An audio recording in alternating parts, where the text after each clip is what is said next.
शिवजयंतीच्या निमित्तानं सर्वप्रथम मी मानाचा मुजरा करतो, त्रिवार वंदन करतो, त्यांच्या पुढे नतमस्तक होतो. जिल्ह्याचा पालकमंत्री या नात्याने मुख्यमंत्र्यांचं आणि इथं आलेल्या सर्व मान्यवरांचं, आपल्या सर्वांचं, खासदारांचं, सर्वांचंच मी मनापासून स्वागत करतो. दरवर्षीच्या प्रथेप्रमाणे आपण शिवजयंती साजरी करतो, परंतु यावेळेस मर्यादा आहे. करोनाचं सावट पुन्हा डोकं वर काढू पाहत आहे.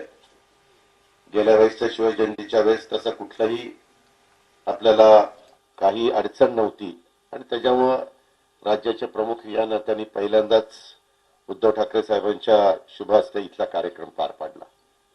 यावेळेस आपण आवाहन केलं, शिवजयंती अतिशय उत्साहाने साजरी करायची असते, त्याबद्दल कुणाचं दुमत असायचं काही कारण नाही. पण एकंदरीतच अशा प्रकारचं काम करत असताना जर काही अडचण आली तर त्याच्यातून लोकांना वेगळ्या समस्येला सामोरं जावं लागेल. आपण बघताय की विशेषतः विदर्भामध्ये अमरावती, अकोला, यवतमाळ ह्या भागामध्ये करोनाचे पेशंट वाढायला लागलेले. सार्वजनिक आरोग्य मंत्री, गृहमंत्री मागच्या वेळेस करोनाच्या काळामध्ये सगळ्या महाराष्ट्रात घराघरा फिरलेले आपण सगळ्यांनी पाहिले. परंतु यावेळेस त्याही दोघांना ह्या 8 दिवसामध्ये करोनाची लागण झालेली आहे. सांगायचं तात्पर्य की आपण मास्क वापरला पाहिजे, फिजिकल डिस्टन्स ठेवलं पाहिजे, सॅनिटायझर वापरला पाहिजे आणि प्रत्येकाने स्वतःची पण काळजी घेतली पाहिजे, दुसऱ्याची पण काळजी घेतली पाहिजे. करोनाला रोखण्यासाठी शिवजयंतीसारखे सगळेच उत्सव मर्यादित स्वरूपात साजरे करण्याचा निर्णय नाईलाजास्तव आपल्याला घ्यावा लागलाय. प्रशासनानं अत्यंत नाईलाजानं, अनिश्चिततेनं हे निर्णय घेतलेले आहेत आणि आपण सर्वांनी त्याबद्दल सहकार्य केलं, त्याकरता देखील मी आपल्याला मनापासून धन्यवाद देतो. मित्रांनो, छत्रपती शिवाजी महाराज आज असते तरी त्यांनी सुद्धा लोकांचा, रयतेचा जीव धोक्यात टाकणारा निर्णय घेतला नसता, हे सुद्धा देखील आपण सर्वांनी लक्षामध्ये घेतलं पाहिजे.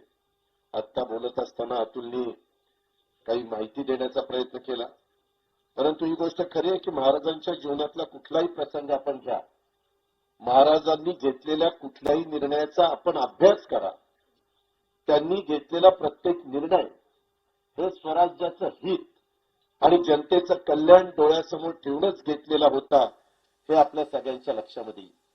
म्हणजे त्या काळामध्ये महाराजांची जी दृष्टी होती, जो विचार होता, हा किती महत्वाचा होता हे प्रत्येक क्षणोक्षणी आपल्याला सगळ्यांना जाणवत आहे.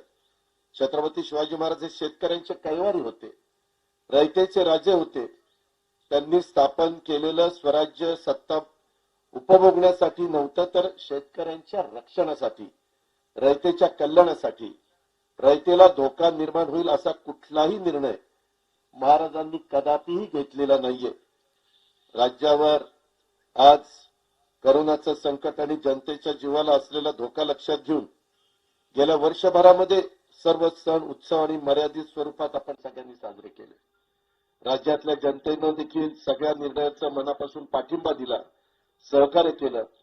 त्यामुळे आपण करोनावर बऱ्यापैकी नियंत्रण त्या ठिकाणी ठेवू शकलेलो आहे.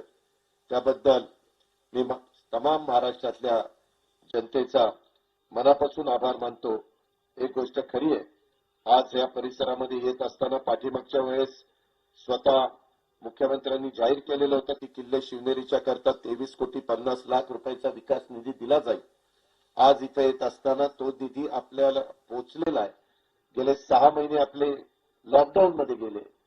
संबंधित तमाम अधिकाऱ्यांना माझी सूचना आहे की हा पैसा जो महाविकास आघाडीच्या सरकारने त्या ठिकाणी दिलेला आहे, तो संपूर्ण पैसा त्याच्यामध्ये किल्ले शिवनेरीचं पावित्र्य, महत्व, इतिहास लक्षात घेऊन इथल्या विकासाला गती देण्याचा निर्णय त्यावेळेस मुख्यमंत्री महोदयांनी आणि मंत्रिमंडळाने घेतलाय.